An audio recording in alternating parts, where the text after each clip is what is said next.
Assalamualaikum warahmatullahi wabarakatuh. Kembali lagi kawan di Legenda Catur Dunia.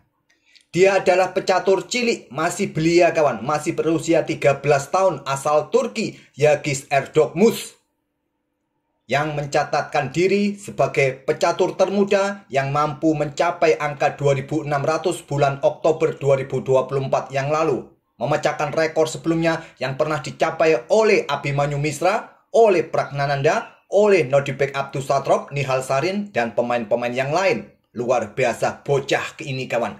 Dan kemarin lusa, Erdogmus ini memenangkan titel Tuesday pertamanya. Menang di sesi awal kawan, hanya mencatatkan satu kali kekalahan oleh Alireza Firoza. Gamenya juga sudah kita ulas kemarin. Yagis ini menghajar beberapa Grandmaster, macam Caruana pun dikalahkan. Ada Mathias Blubom, ada Narayanan asal India, dan beberapa pemain-pemain yang lain kawan, mencatatkan 10 poin dari 11 game yang dia mainkan. Ini adalah kemenangan pertamanya di event mingguan di chess.com Title Tuesday. Nah, kemarin sudah kita ulas ya, satu kekalahannya dihajar oleh Alireza Firoza. Gamenya di sini, kalian bisa klik aja gamenya atau nanti di akhir video saya sertakan. Dan game yang akan kita ulas ini bukan melawan Fabiano Caruana, tapi melawan Mathias Blubom kawan. Pada game ke-10 juga mengalahkan Jeffrey Xiong kawan, Grandmaster muda Amerika Serikat. Game ke-10 inilah yang akan kita otak-atik, langsung kita ke papan analisisnya.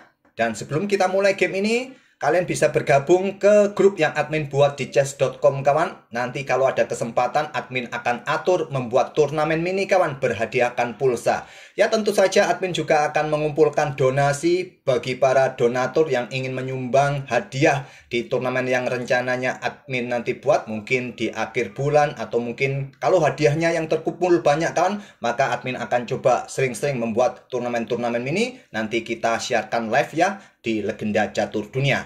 Link ada di kolom deskripsi untuk grup caturnya, dan juga link untuk donasi juga ada di kolom deskripsi, ataupun kalian bisa scan barcode yang kalian lihat warna hijau ini kawan. Oke, ya bisa kalian dukung ya, nggak perlu sawer-saweran ya, nanti dana yang terkumpul buat hadiah yang mungkin admin akan ambil dikit-dikit sebagai administrasi saja. Tapi mungkin 90% nanti kita akan buat sebagai hadiah turnamennya kawan. Oke, langsung saja game ke-10 Yagis Pedang Putih bermain dengan Nimzo Larsen Attack kawan, pion B3. Pembukaannya Hikaru Nakamura atau Magnus Carlsen sangat suka bermain dengan Nimzo Larsen Attack dalam permainan cepat. Ada pion D5, ya bisa saja kalian bermain seperti biasa, pion pusat, pion E5, pion D5, kuda F6, terserah kawan. Di sini memilih dengan pion D5, Mathias Blubom, dan Yagis melanjutkan dengan gajah B2 tentu saja. Nah, paling banyak di posisi ini kawan, hitam kembangkan kuda F6 atau gajah G4. Ya, ambil yang normal saja. Kuda F6, putih akan memainkan pion E3, kemudian gajah F5, dilanjut dengan kuda F3, dilanjut dengan baruskan pion E6. Nah, gajah E2. Cukup luas pembukaan Nimzo Larsen Attack ini, tapi bermain dengan pembukaan sayap, tentu kalian memberikan kesempatan bagi lawan untuk kuasai petak pusat terlebih dahulu. Ya, ada resikonya tentunya. Pion E6. Ada kuda F3, lanjut Yagis. Kuda F6, pion E3, buka akses gajah. Setelah gajah D6, Yagis bermain dengan pion D4. Walaupun menutup diagonal gelap, nggak ada masalah kawan. Nanti kemungkinan akan dibuka oleh hitam. Kalau mau melakukan counter play atau counter attack, jelas diagonal ini harus dibuka. Rokade, ada kuda BD2, kemudian pion B6 untuk dukungan pertarungan petak C5 atau gajah terangnya. Yagis kembangkan gajah D3. Dia bermain cukup prinsipal setelah tadi mengembangkan kuda dan gajah dikembangkan segera rokade. Dan di sini ada pion C5, langsung melakukan counter attack.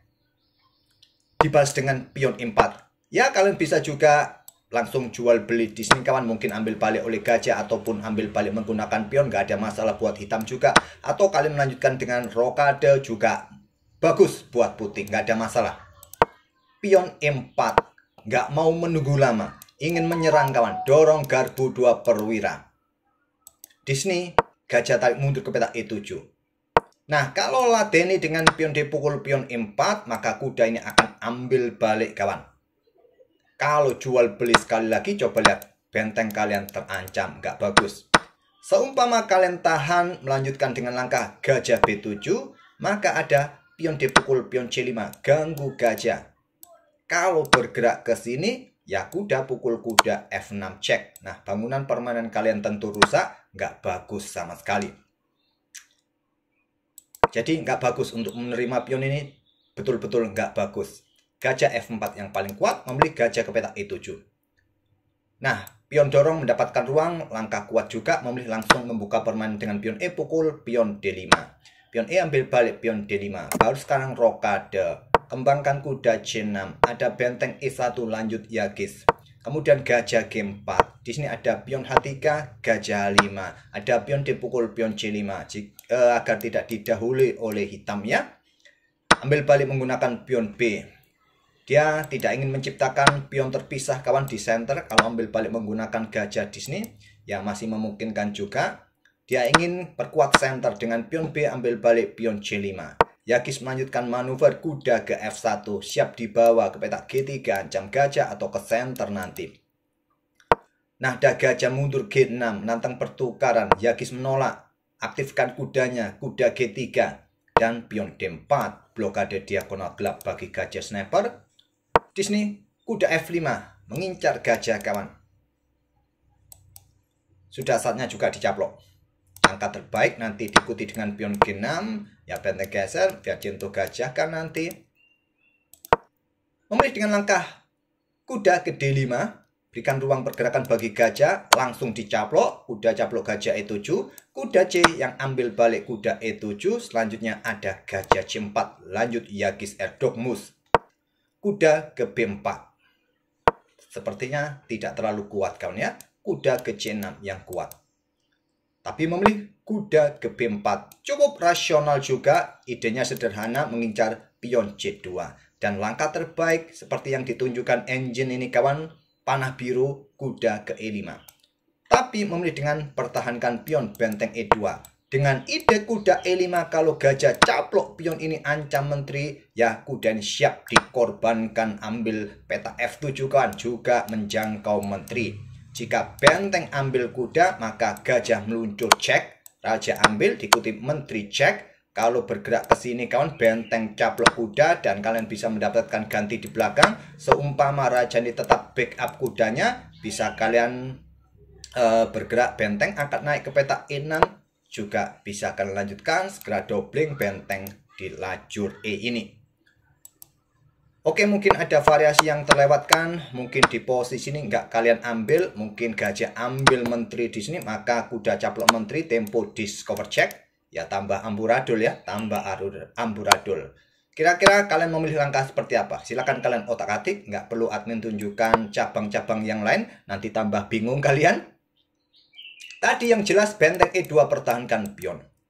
Kemudian ada gajah H5, serang kuda. Ya, tadi langkah terkuatnya ya, kuda ke petak D5 kawan. Oke, gajah H5, benteng E5. Berikan akses bagi menteri, menjaga kuda. Dan juga double attack di sini ya. Kalau kalian melakukan pertukaran semacam ini, ya dengan senang hati putih akan meladeninya kawan. Kalau seperti ini ya simple benteng geser saja terlebih dahulu. Tetap posisi kalian dalam posisi yang lebih nyaman. Memilih dengan langkah gajah G6, tetap mengincar pion C2, benteng ambil pion C5, kuda ambil pion C2, serang benteng. Benteng C1, di sini ada pion D3. Kuda E5, serang gajah kawan. Ups, serang gajah, serang pion yang di sini. Pion D7 dan gajah meluncur. Dengan kuda yang bagus kawan, dengan kuda yang bagus. Tempo ancam menteri. Nah, gajah caplok kuda di sini, maka benteng mendapatkan kuda yang di sini. Jika benteng yang ambil kuda di sini, maka benteng bisa ambil kuda di sini. Gajah ambil kuda di sini. Menteri ambil balik, wassalam ya, pion bisa promosi. Kalian bisa melanjutkan dengan langkah gajah ambil benteng cek, raja ambil, dan di sini baru gajah disikat menggunakan benteng. Pion ini pun akan jatuh di beberapa langkah berikutnya. Oke, tapi memilih dengan gajah meluncur cek. Benteng ambil. Kemudian benteng 1 ambil kuda C2. Gajah meluncur ambil balik, benteng ambil balik, dan posisi pion jatuh di langkah berikutnya. Cuma dia merelakan korban kualitas kawan. Bentengnya pincang. Lanjut benteng F8 menghindari serangan kuda, benteng ambil pion D2 ancam menteri. Menteri E8 dan Yagis melangkah. Gajah A3, tekan kuda, pin kuda terhadap benteng yang ada di belakang. Opsi yang lain juga benteng ini bisa diangkat langsung ke baris ke-7 kawan. Seumpama di sini ya bergerak, ya wassalam ya, malah cepat wassalam. Memilih dengan gajah A3 terlebih dahulu dan ada benteng F5. Nah, petak C4 langkah terkuatnya kawan. Memilih dengan langkah benteng E2. Dia kehilangan posisi kemenangan. Sekarang posisi agak lumayan seimbang ya. Sayangnya, hitam melewatkan langkah terkuat dengan menteri B5 tadi. Ancam menteri dengan benteng D8. Menteri C2. Ingin mendapatkan diagonal serang kawan. Menghindari serangan benteng. Ada benteng F6. Gajah caplok kuda E7 terlebih dahulu. Atau kalian bisa melangkah kuda F3 bagus, kuda bergerak ke petak C4 bagus. Seumpama ada serangan di sini ya baik-baik, raja ini masih baik-baik saja, masih ada kuda. Oleh karena itu kuda caplok terlebih dahulu. Ambil balik benteng E3. Dia ingin koneksikan benteng dengan pion kawan, supaya nanti kalau discover ini aman.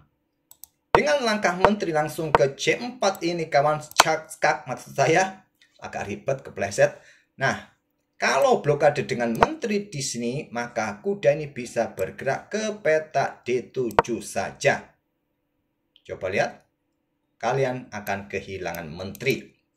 Kalau menteri pukul menteri, temponya cek di sini. Nah, di sini. Nah, di sini kalian masih unggul 2 pion. Kalian masih bisa menang dalam permainan endgame.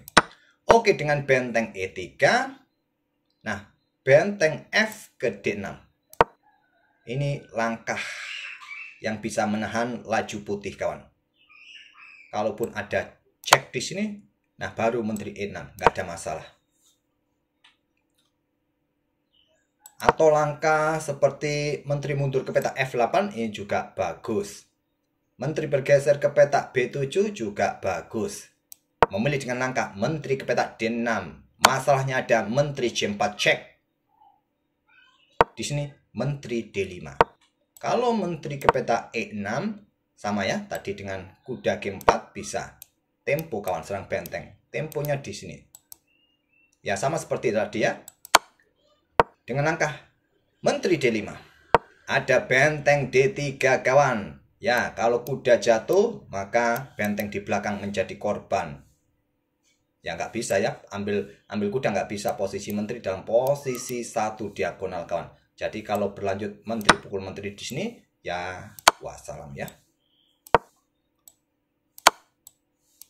Ups, ambil dulu ya, dan ambil menteri di sini. Memilih dengan langkah benteng D6. Menteri jatuh, ambil balik, diikuti kuda C6. Pion H6. Selanjutnya kuda skak, nggak langsung ambil benteng ya. Ambil benteng di sini kan gratis ya, benteng nggak bisa ambil. Memilih dengan langkah kuda E7. Maklum kontrol waktu ya, lagi-lagi kontrol waktu. Tersisa 1 detik, 2 detik kawan, harap maklum kawan. Nah, di poin ini sudah dalam posisi kalah, tapi masih tetap ngeyel seperti kalian kawan. Kalian kalau kalah kan ngeyel ya. Ngeyel. Tapi Yagis ini juga nggak main-main, dia mempercepat skakmat saja. Mungkin kalian kalau ada lawan yang ngeyel kayak gini, pasti pion kalian promosikan semua ya. Tapi sayangnya Yagis ini untuk menghormati seniornya langsung saja skakmat kawan di langkah ke-47. Oke, kalau kita lihat langkah-langkah dari Yagis di permainan middle game tadi sangat-sangat bagus sekali ya. Positioning buah-buahnya cukup harmonis kawan. Cukup harmonis. Cuma dia beberapa kali melewatkan langkah-langkah Jiami kombinasi kuda caplok pion F7. Ya cukup normal lah dalam permainan cepat blitz. Hal seperti itu sering terjadi. Jangankan kita ya, Magnus Carlsen dan pemain-pemain top juga terkadang melewatkan langkah-langkah Jiami. Oke, sekali lagi, kalau kalian mau bergabung dengan grup yang admin buat di chess.com, linknya ada di kolom deskripsi. Dan bagi kawan-kawan yang ingin berdonasi untuk menyumbang hadiah turnamen yang akan admin gelar ya. Kalau nggak ada dana terkumpul bagaimana Bang? Apa boleh buat ya sampai dana terkumpul kawan. Terima kasih, kita akan bertemu di video-video berikutnya. Wassalamualaikum warahmatullahi wabarakatuh.